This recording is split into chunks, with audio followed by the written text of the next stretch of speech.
Thank you, everybody, for joining us today. My name is Julia Walsh. I'm the director of Frack Action. We're gathered here today to call on Governor Hochul to sign the bill to ban carbon dioxide fracking and drilling.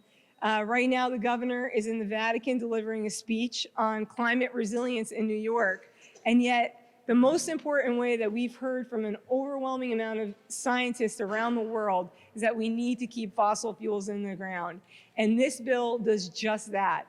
It amends the fracking ban law that was signed into law in 2019, and with 3 words, to include carbon dioxide fracking.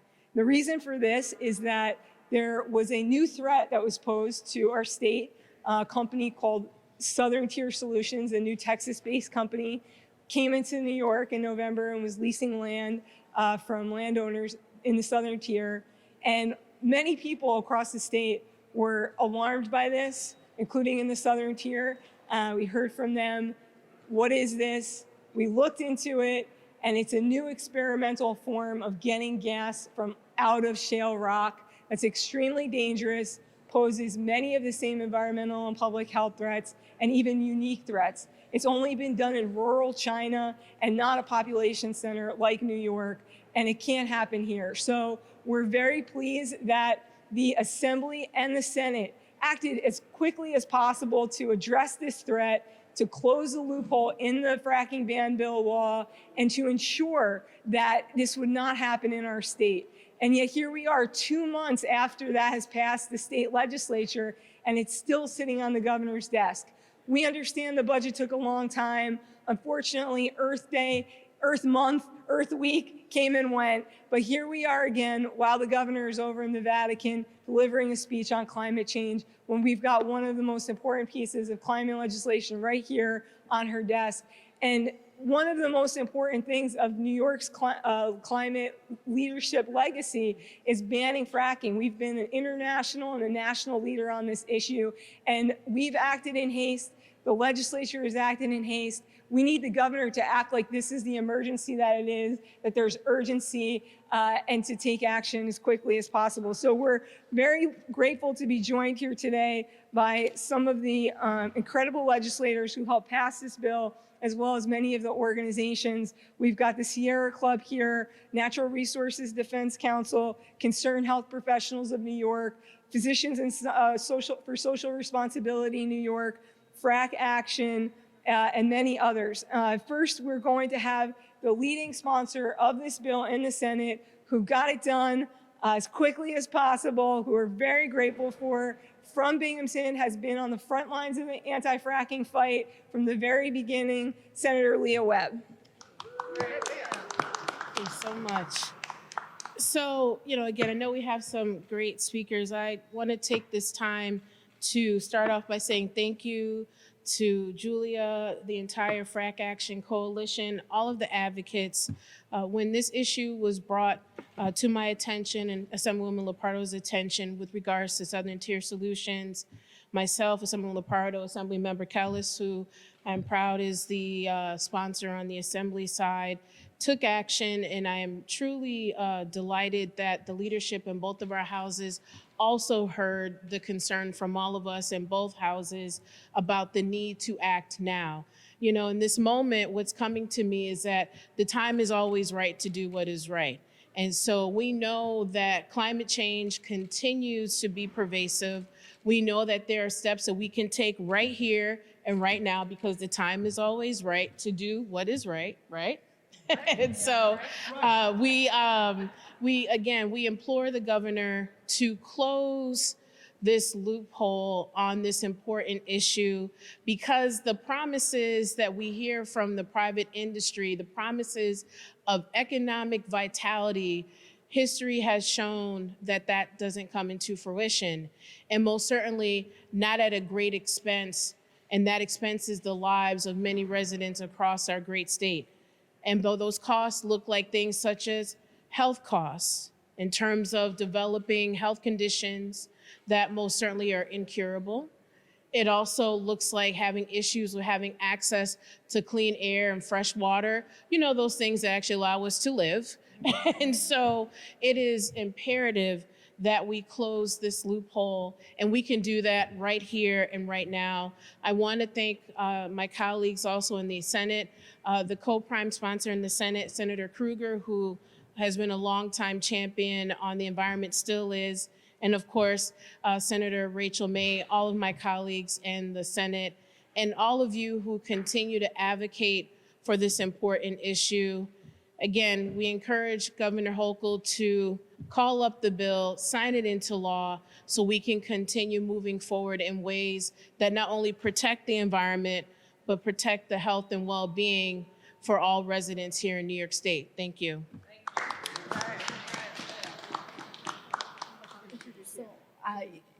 Just really quickly, just to save time, I'm obviously carrying it in the Assembly, but out of respect to all the senators that do need to go to a meeting, I am going to speak afterwards, but I want to introduce our two amazing senators who are supporting and championing as well, Senator Krueger and Senator May. I was going to bring both of you up.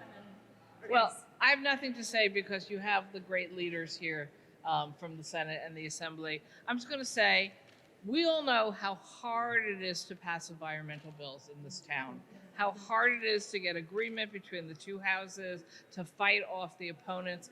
This passed so fast. It was because there's nobody who has one argument to make.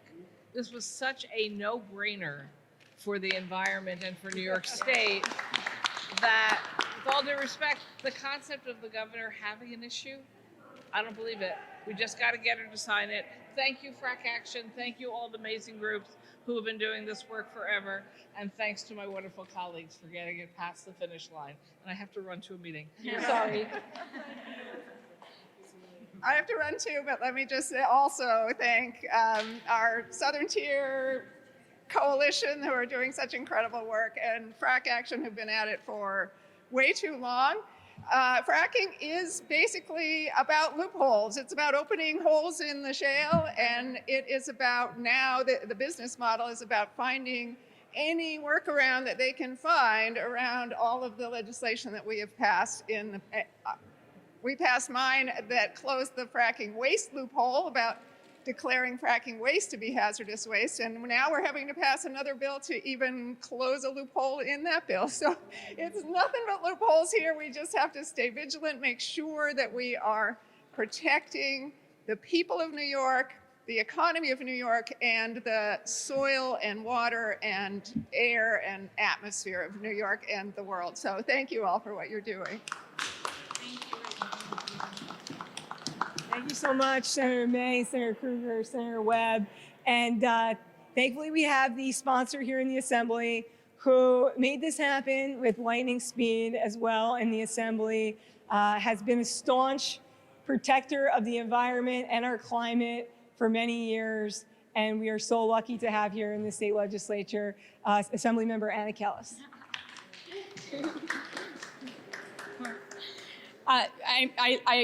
I'm so thankful of what everyone has said so far, that this is a no-brainer and this is closing loopholes. But I think what's so important is that we actually paint a picture of what protections we are creating. So what loophole we are closing is preventing the use of high pressurized, increased temperature carbon dioxide being used as the material to extract methane from the ground. So using it for fracking.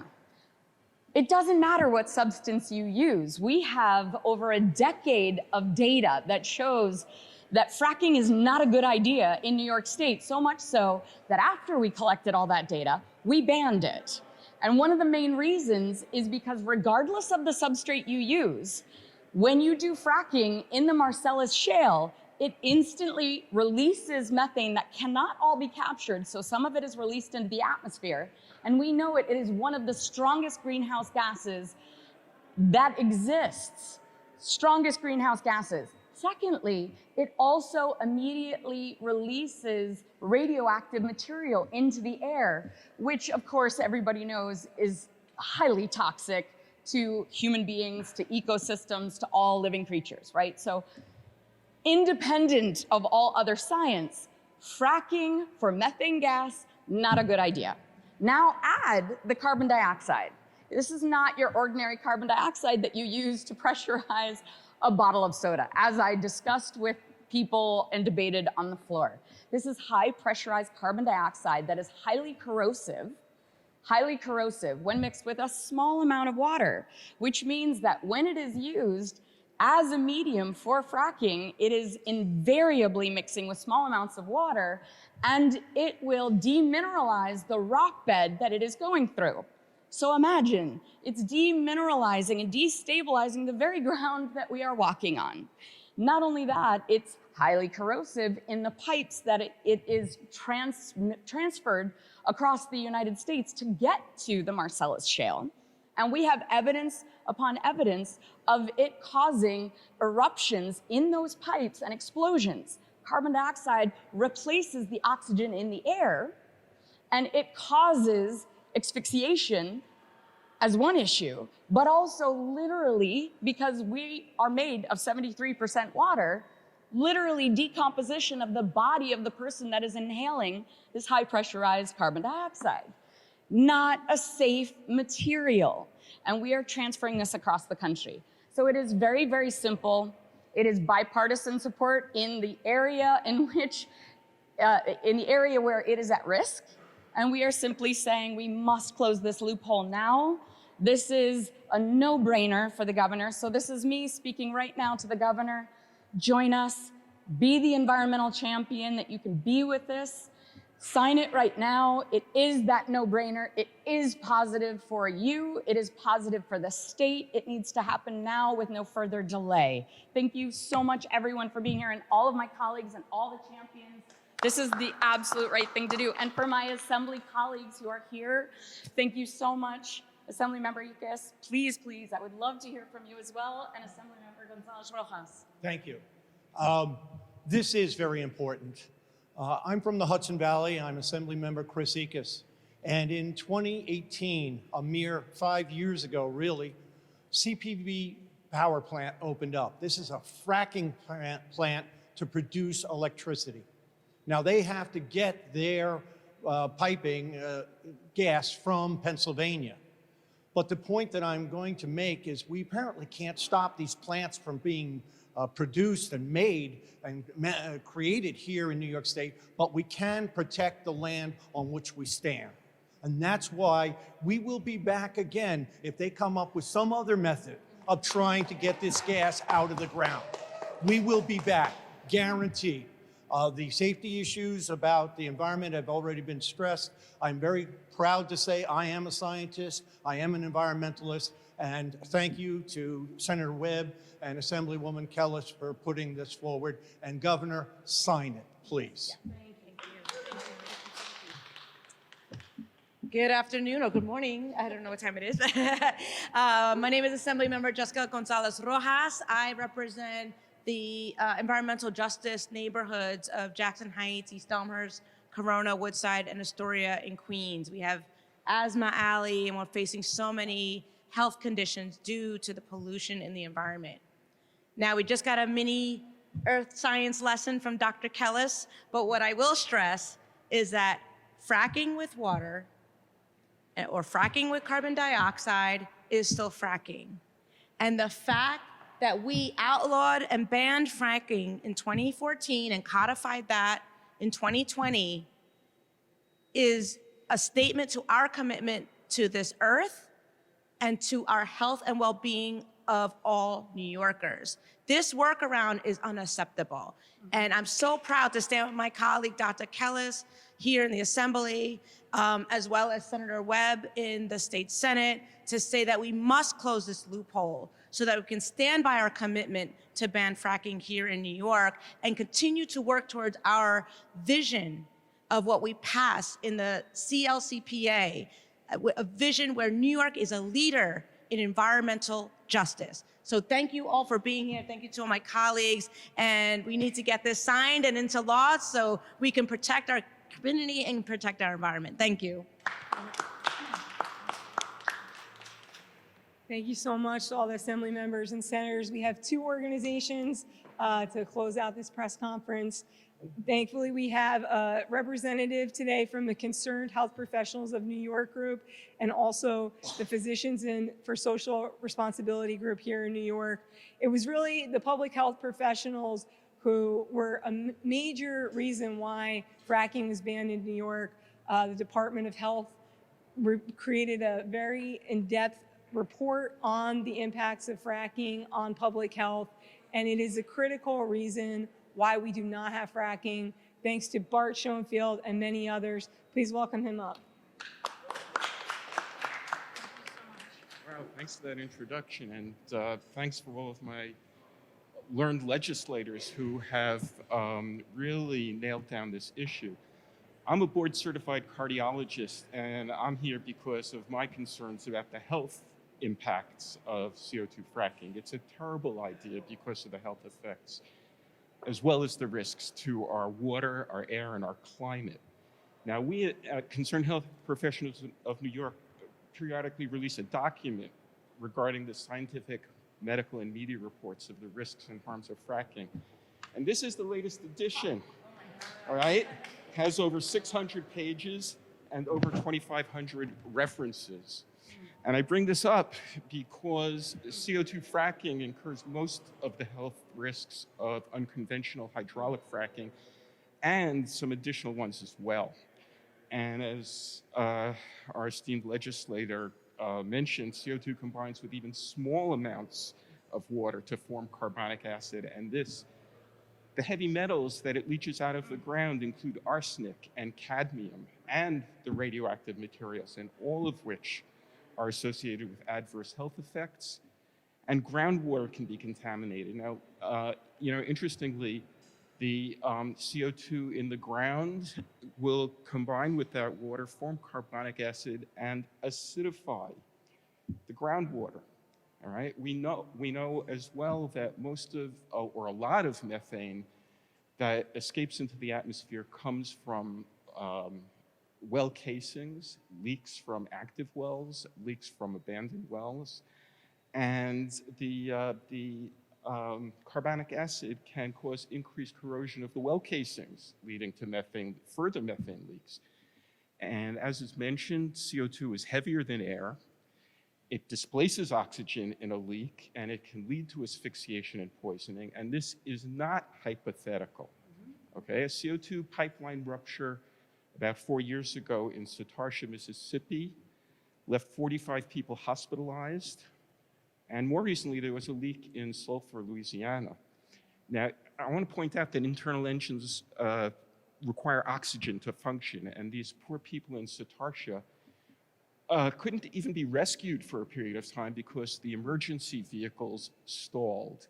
People trying to escape that area were trapped in their cars when their cars stalled, and actually there are reports of unconscious, incapacitated people being rescued from their cars, all right?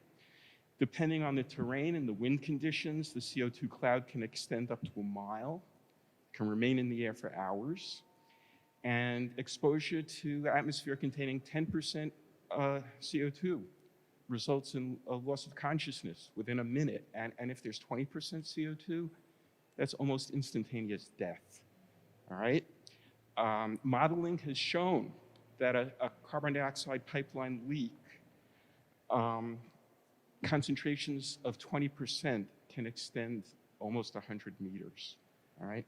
Now, it goes without saying that rebranding the unconventional hydraulic fracking as CO2 fracking simply prolongs our fraught relationship with natural gas, and that's unconscionable in the midst of our climate crisis.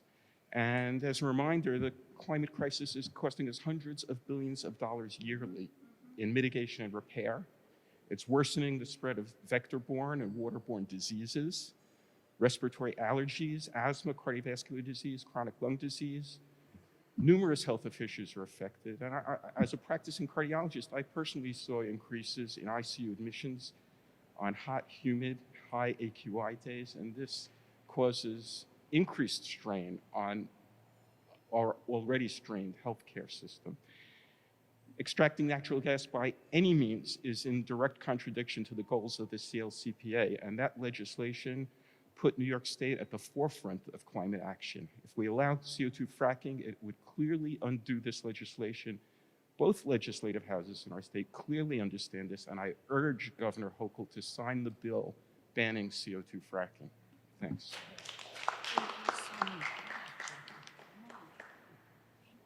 Thank you, Dr. Schoenfield.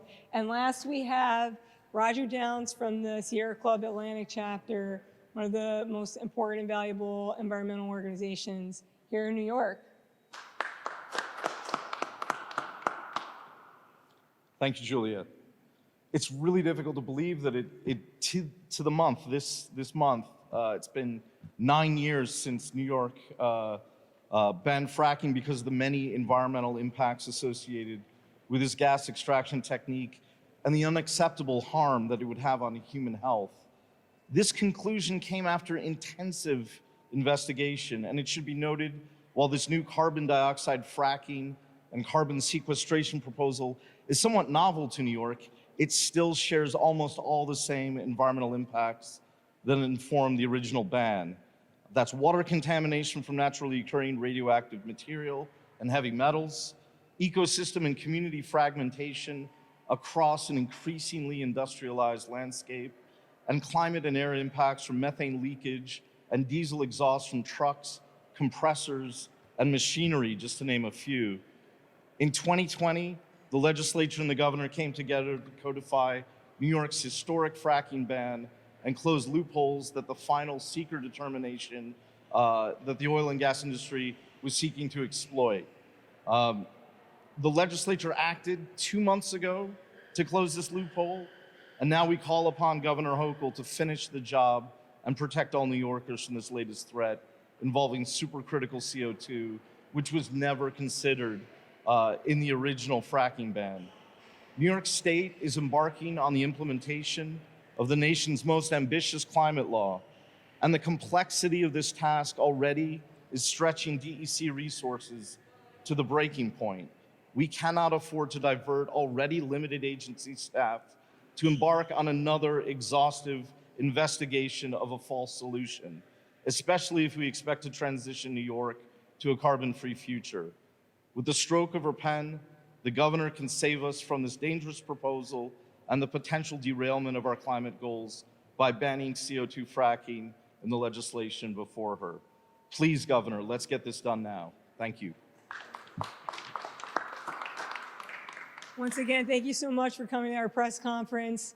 And this is an event here that we are both calling on Governor Hochul to sign this bill into law, and we are also launching a week of action in which thousands of New Yorkers across the state will be making phone calls, will be posting on social media, and contacting the governor to tell her that she needs to sign this bill now. Right now, she's over in the Vatican delivering a climate speech, and this is a very important piece of climate legislation. We need her to come back home, sign this bill into law, and protect our state, once again, from the dangers of fracking. Thank you so much for coming here today. Any questions?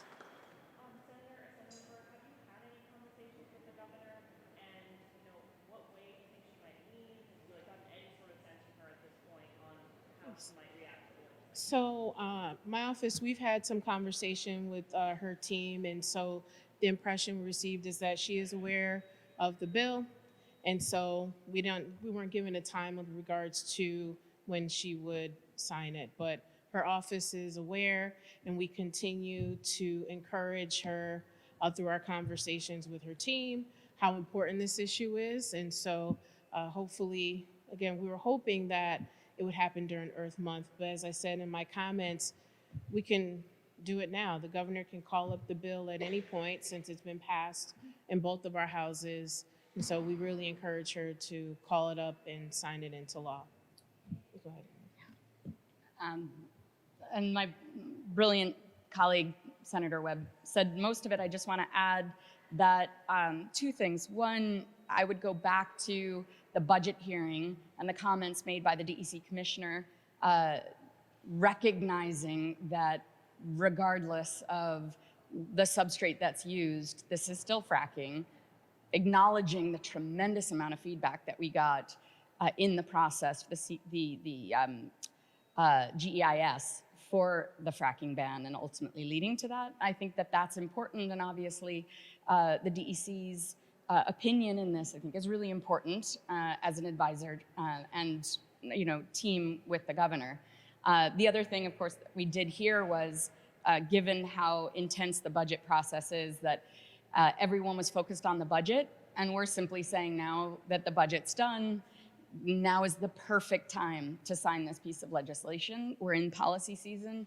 This is core environmental policy that will really bring home a win for the environment, but also public health of all New Yorkers. So now's the time.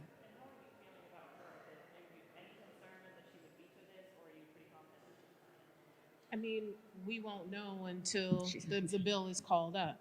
If there were concerns or other considerations she would be looking for, and that's why we're saying we need her to call up the bill so we can most certainly continue to have those conversations. But as my colleague, Assemblymember Kelles said, we've had so many experts, including from the DEC and others who've weighed in on this, not just with regards to this bill, but due to this practice. And that's why we banned it. And so that's what we're saying. We have a precedent that came through a lot of research, a lot of testimony. And so knowing that we only have a few weeks left in the legislative session, this is a piece of legislation in the very complex list of bills. This is something that, again, it's easy enough. We're closing a loophole on already existing law. That's all it is. And to add what Senator Webb just said, I would note that we did not get letters of opposition, memos of opposition, in huge opposition to this piece of legislation, but we did get a significant amount of memos in support and communication directly to the governor in support, urging her to pass this. Obviously, there's this presser, but we have had innumerable pressers throughout the last couple months, and I think that that's a really good indication as well. Any other questions? Thank you. Those are great questions. Elise?